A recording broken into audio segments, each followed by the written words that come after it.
महाराष्ट्राची कुलस्वामिनी आई तुळजाभवानीचे तुळजापूर लवकरच रेल्वेच्या नकाशावरती येणार आहे। आपण जर या ठिकाणी पाहिलं तर आपण आता धाराशिव शहराजवळील सिंगोली या गावापाशी आहोत आणि या ठिकाणी मोठ्या प्रगतीपथावर हे रेल्वे मार्गाचं काम जे आहे ते सुरू आहे। महत्त्वाचा विषय जर पाहिला तर या ठिकाणी या सोलापूर धुळे महामार्गावरती आपण जर समोर पाहिलं तर हा महामार्ग आहे आणि या महामार्गावरती मोठा ब्रिज आहे या ठिकाणी उभारला जाणार आहे। 106 मीटरचा ब्रिज लांबीचा या ठिकाणी उभारला जाणार आहे। महत्त्वाचं म्हणजे मध्य रेल्वेच्या इतिहासातील पहिलाच हा ब्रिज उभारला जाणार आहे आणि त्यामुळेच ह्या कामाला जे आहे ते थोडा उशीर देखील होताना पाहायला मिळत आहे। आज भाजपचे आमदार राणा जगजितसिंह पाटील यांनी या कामाची पाहणी केली। आता ते आपल्याबरोबर आहेत। दादा, काय परिस्थिती आहे, नेमकं किती दिवसामध्ये हे काम पूर्ण होणार आहे आणि भक्तांना तुळजापूरमध्ये रेल्वेने कधी येता येईल?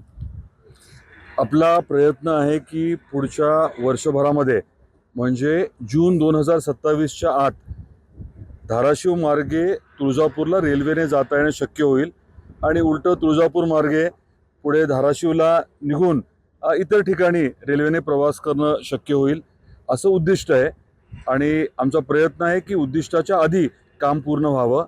आपण बोलल्याप्रमाणे ऐतिहासिक काम आता इथे चालू आहे 106 मीटरचं। ओरिजिनली हे साधारण 75-76 मीटरचं ठरलं होतं, परंतु एकीकडे तुळजापूरला होऊन येताना आपल्याला धाराशिव रेल्वे स्टेशनलाही जायचं आहे आणि दुसरीकडे लातूरलाही जायचं आहे। त्यामुळे दोन्ही मार्गांचा वगैरे विचार करून थोडं हा हायवे क्रॉस करताना तिरकं यावं लागलं आहे आणि त्यामुळे स्पॅन जो आहे म्हणजे 2 कॉलममधलं अंतर हे 106 मीटर। हा विषय तांत्रिकदृष्ट्या क्लिष्ट आहे, त्यामुळे 6 महिने आपल्याला ओव्हरऑल प्रोजेक्टला उशीर झाला, परंतु महत्त्वाचं काम आता मार्गी लागतंय आणि मी म्हटल्याप्रमाणे जून 2027च्या आत हे पूर्ण काम करण्याचं उद्दिष्ट आपलं आहे, पण त्याच्या आधी काम होण्याकडे आमचं लक्ष राहणार आहे। एकंदरीत जून 2027 पर्यंत तुळजापूर जे आहे ते रेल्वेच्या नकाशावर येणार आहे असं आमदार राणा जगजितसिंह पाटील यांनी सांगितलं। श्रीराम क्षीरसागर, TV9 मराठी, धाराशिव।